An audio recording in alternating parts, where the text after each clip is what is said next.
साथियों, केशव नगर Kharadi bridge web series के नए एपिसोड में आप सभी का स्वागत है। आज की इस वीडियो में हम इस ब्रिज और इसे जोड़ने वाले रास्तों के महत्वपूर्ण टेक्निकल पहलुओं को सरल तरीके से समझेंगे। पूरे केशव नगर की नजर इस ब्रिज पर टिकी हुई है। हर कोई यह उम्मीद लगाए बैठा है कि यह ब्रिज इस हफ्ते चालू हो जाएगा, अगले हफ्ते चालू हो जाएगा, लेकिन ऐसे करते करते कई हफ्ते नहीं कई महीने बीत चुके हैं। आप में से बहुत लोग रोज इस ब्रिज को देखते होंगे और यही सोचते होंगे कि अब तो लगभग बनकर तैयार है, फिर खुल क्यों नहीं रहा। ग्राउंड रियलिटी थोड़ी अलग है। दिखने में भले ही ब्रिज लगभग तैयार लग रहा हो, लेकिन उसे पूरी तरह फंक्शनल बनाने के लिए अभी कुछ जरूरी काम बाकी हैं और यही वो हिस्से हैं जो अक्सर बाहर से दिखाई नहीं देते लेकिन सबसे ज्यादा समय लेते हैं। आइए अब इसके कुछ टेक्निकल पॉइंट्स को समझ लेते हैं। अगर आप इस ब्रिज की लेंथ देखें तो यह लगभग 275 मीटर यानी करीब 900 फीट लंबा है।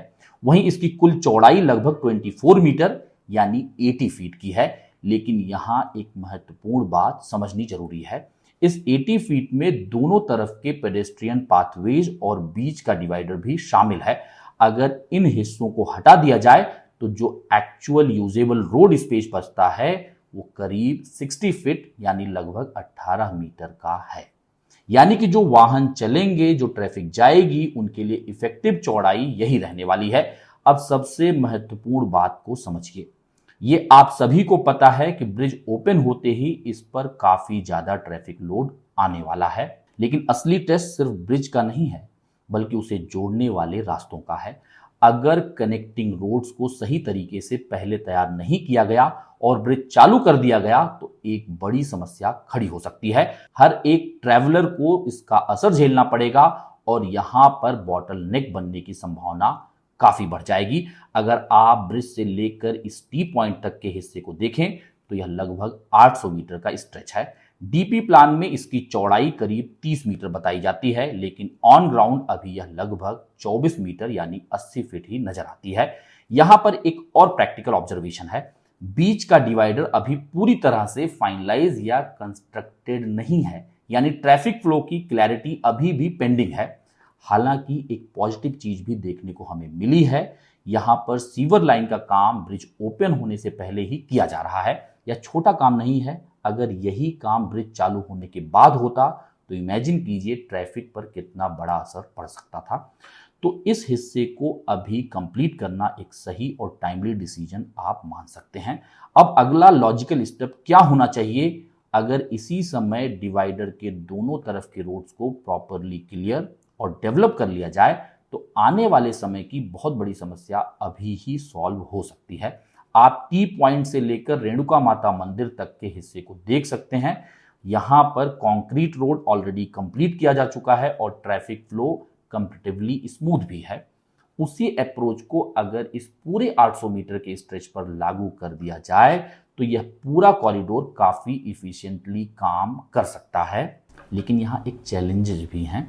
अगर किसी भी लैंड पार्सल का कंपनसेशन अभी तक क्लियर नहीं हुआ है तो पीएमसी को उसे प्रायोरिटी पर रिजॉल्व करना होगा, जिससे इस रोड को पूरी विड्थ मिल पाए, या तो कंपनसेशन देकर या निगोशिएशन के थ्रू। लेकिन इस रोड के अलाइनमेंट को पूरी तरह क्लियर करना काफ़ी ज़रूरी है, क्योंकि अगर ब्रिज चालू होने के बाद ये काम किया गया तो वही क्लासिक प्रॉब्लम सामने आएगी। ब्रिज तो बन गया लेकिन अप्रोच रोड ने पूरे सिस्टम को चोक कर दिया, यानी कि ट्रैफिक की समस्या लगातार यहाँ बनी रहेगी। इसलिए स्मार्ट प्लानिंग यही है कि ब्रिज ओपनिंग से पहले ही कनेक्टिंग इंफ्रास्ट्रक्चर को रेडी किया जाए, ताकि जिस पर्पज के लिए यह ब्रिज बनाया गया है वो सही तरीके से पूरा हो सके। और एक इंटरेस्टिंग पॉइंट आप लोग समझ लीजिए, एक हफ्ते बाद महाराष्ट्र डे आने वाला है यानी 1 मई, और उसी दिन कामगार दिवस भी होता है। अगर इस दिन इस ब्रिज को ओपन किया जाता है तो यह एक सिंबॉलिक और प्रैक्टिकल दोनों तरीके से अच्छा कदम हो सकता है। जो लोग इतने समय से इंतजार कर रहे हैं उन्हें तुरंत राहत मिलेगी, और जो ट्रैफिक अभी मुंडवा चौक पर जाकर अटकती है उसमें भी काफ़ी हद तक ईज आ सकती है। लेकिन साथ ही यह भी उतना ही जरूरी है कि ओपनिंग सिर्फ तारीख के हिसाब से ना हो बल्कि रेडीनेस के हिसाब से हो, क्योंकि एक अधूरा सिस्टम चालू करना कभी कभी पूरे सिस्टम को और मुश्किल में डाल देता है। आपका इस पूरे मुद्दे पर क्या मानना है? क्या आपको लगता है कि 1 मई को इसे ओपन कर देना चाहिए या फिर पूरी तरीके से काम को कंप्लीट करके इसे ओपन करना चाहिए? अपनी राय नीचे कमेंट में जरूर बताएं और ऐसे ही इंफॉर्मेटिव वीडियो से लगातार जुड़े रहने के लिए सौदागर को फॉलो करना ना भूलें। यदि आप इसे YouTube पे देख रहे हैं तो चैनल को सब्सक्राइब करना ना भूलें।